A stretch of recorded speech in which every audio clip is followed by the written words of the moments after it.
Good day, everybody. Welcome back to another Bible reading here. We are going to dive into our scripture today. I hope you had a wonderful weekend. It's the start of a new week, Monday.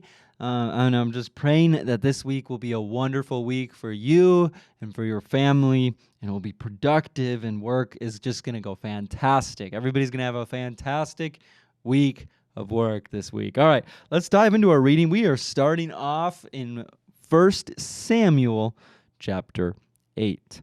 So Israel requests a king. As Samuel grew old, he appointed his sons to be judges over Israel. Joel and Abijah, his oldest sons, held court in Beersheba. But they were not like their father, for they were greedy for money. They accepted bribes and perverted justice. Finally, all the elders of Israel met at Ramah to discuss the matter with Samuel. Look, they told him, you are now old, and your sons are not like you. Give us a king to judge us like all the other nations have. Samuel was displeased with their request and went to the Lord for guidance. Do everything they say to you, the Lord replied, for they are rejecting me, not you. They don't want me to be their king any longer. Ever since I brought them from Egypt, they have continually abandoned me and followed other gods, and now they are giving you the same treatment. Do as they ask, but solemnly warn them about the way a king will reign over them. Samuel warns against the kingdom. So Samuel passed on the Lord's warning to the people who were asking him for a king. This is how a king will reign over you, Samuel said. The king will draft your sons and assign them to his chariots and charioteers, making them run before his chariots. Some will be generals and captains in his army, and some will be forced to plow in his fields and harvest his crops. And some will make his weapons and chariot equipment. The king will take your daughters from you and force them to cook and bake and make perfumes for him. He will take away the best of your fields and vineyards and olive groves and give them to his own officials.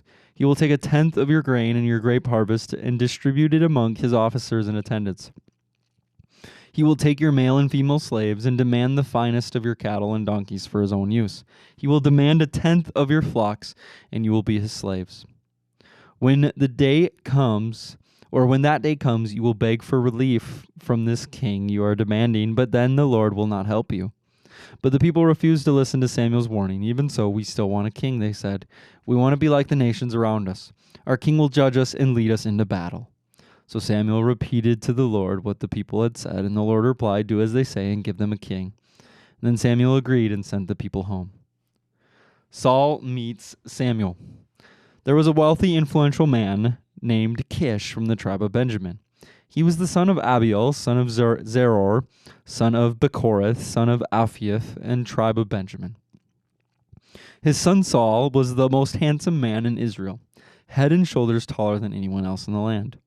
One day Kish's daughters strayed away, and he told Saul, take a servant with you and go look for the donkeys. One day Kish's donkeys strayed away, and he told Saul, take a servant with you and go look for the donkeys. So Saul took one of the servants and traveled through the hill country of Ephraim, the land of Shalishah, the Shalem area, and the entire land of Benjamin, but they couldn't find the donkeys anywhere.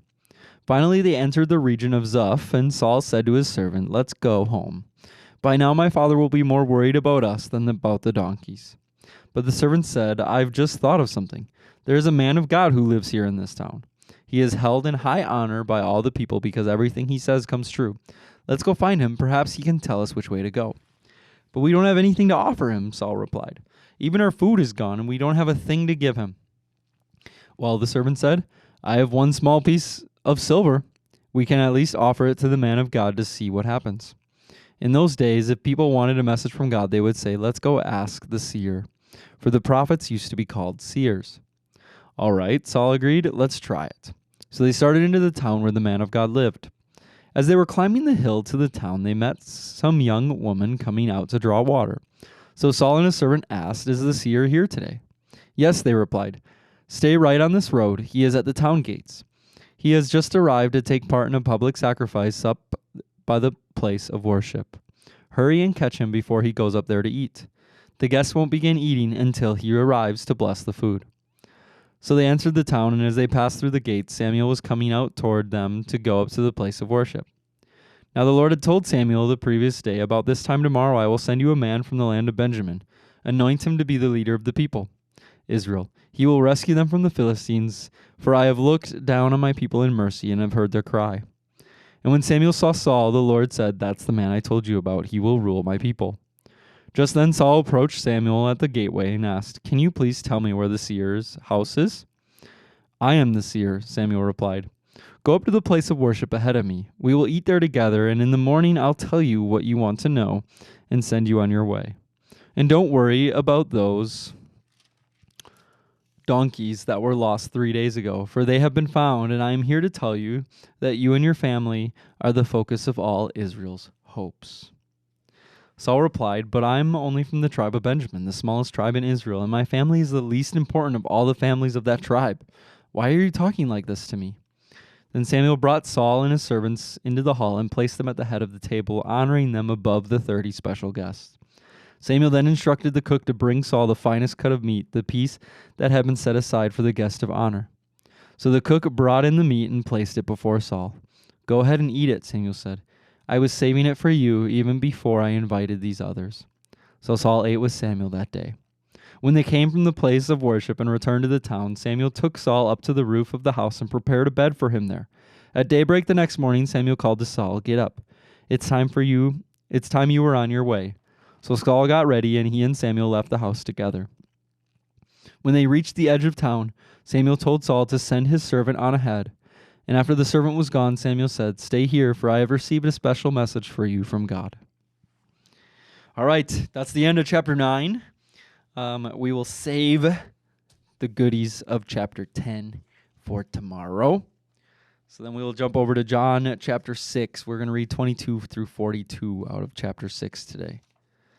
So John chapter 6, verse 22. Jesus, the bread of life. The next day, the crowd that had stayed on the far shore, that the disciples had taken the only boat, and they realized Jesus had not gone with them. Several boats from the Tiberias landed near the place where the Lord had blessed the bread and the people had eaten. So when the crowd saw that neither Jesus nor his disciples were there, they got into the boats and went across to Capernaum to look for him. They found him on the other side of the lake and asked, Rabbi, when did you get here? And Jesus replied, I tell you the truth, you want to be with me because I fed you, not because you understood the miraculous signs. But don't be so concerned about perishable things like food. Spend your energy seeking the eternal life that the Son of Man can give you. For God the Father has given me the seal of his approval. They replied, We want to perform God's works too. What should we do? And Jesus told them, This is the only work God wants from you. Believe in the one he has sent. They answered, Show us a miraculous sign if you want us to believe in you. What can you do? After all, our ancestors ate manna while they journeyed through the wilderness. The scriptures say Moses gave them bread from heaven to eat. And Jesus said, I tell you the truth, Moses didn't give you bread from heaven. My Father did. And now he offers you the true bread from heaven. The true bread of God is the one who comes down from heaven and gives life to the world. Sir, they said, give us that bread every day. And Jesus replied, I am the bread of life.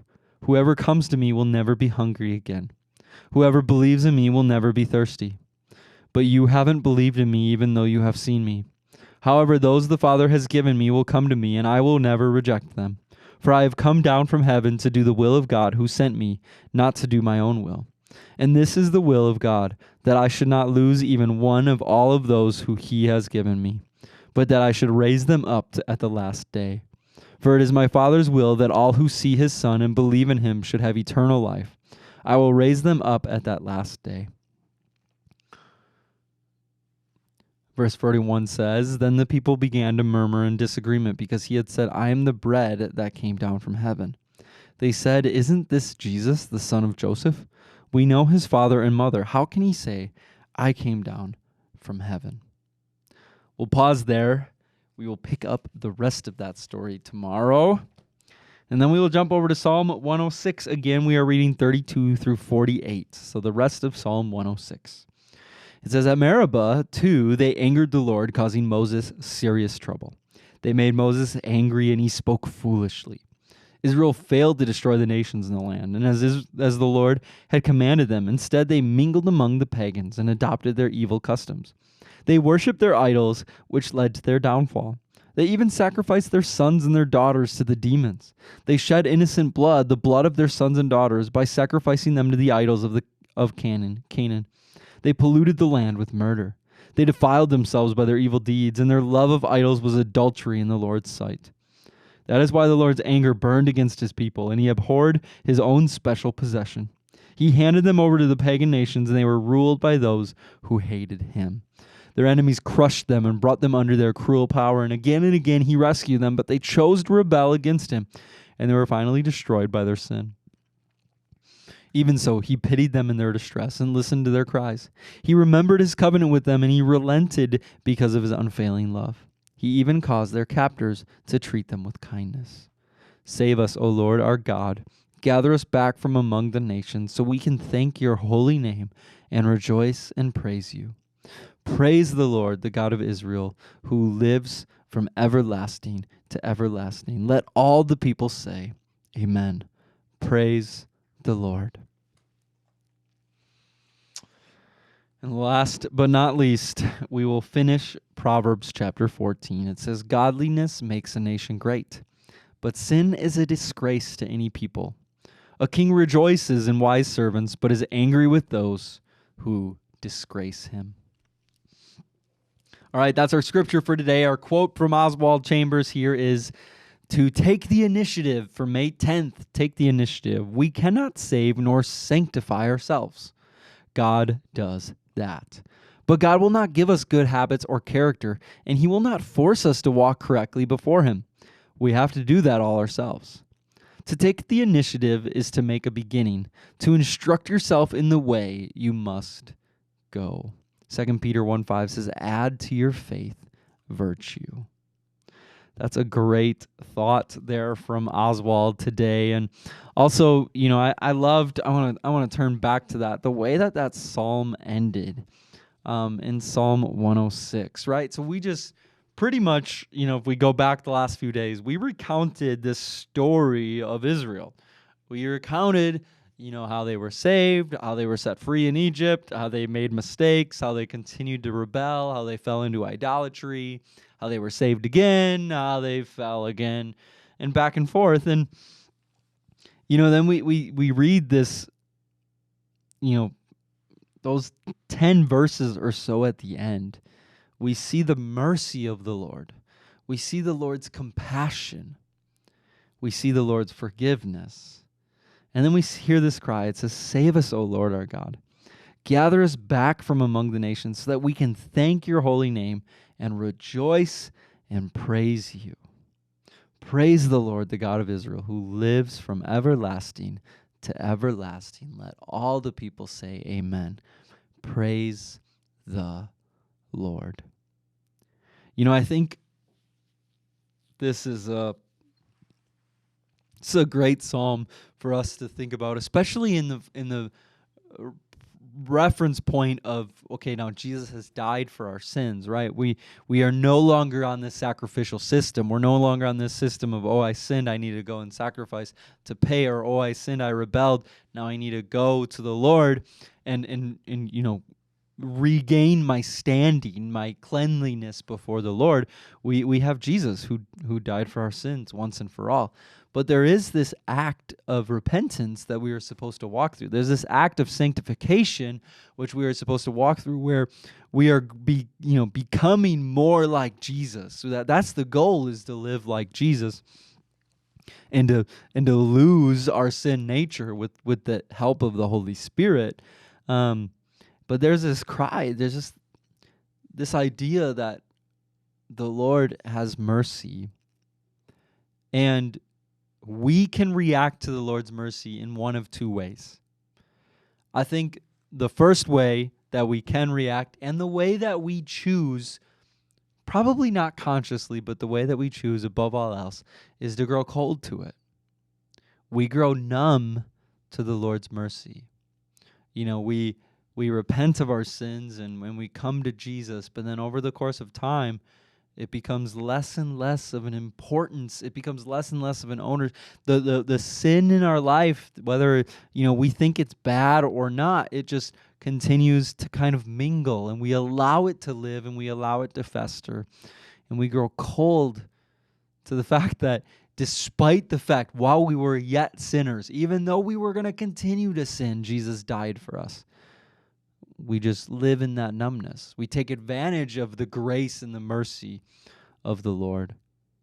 And the other thing that we can do is to be completely broken and in reverence of what Jesus did. In the midst of our sin, Jesus still went to that cross and decided he chose to die for us, despite the fact that we were going to reject him, despite the fact that we were going to continue to struggle. He chose to die for us. And we can live in reverence of that very fact. And we can live in the brokenness. When we struggle with sin, we can repent of it from the heart of, man, this very act is the reason that Jesus died. So we're going to praise his name because of his mercy. We're going to praise him because of his goodness. Because he's chosen to save us despite our rebellion. So as we go forth, we're starting a new week this week. Let's choose to praise his name. Let's choose to praise his name over our brokenness, to praise his name over our weakness, to praise his name over our shortcomings. Lord, we will praise your name in every situation. Thank you for your mercy. Lord, let us not grow cold to your grace and your mercy. We are undeserving, but you say there is no condemnation. There is no condemnation in Jesus. So, Lord, we praise you. We praise you with everything that we have, and we love you. And in Jesus' name we pray. Amen. Everybody have a wonderful Monday. Have a great week, and we will see you tomorrow.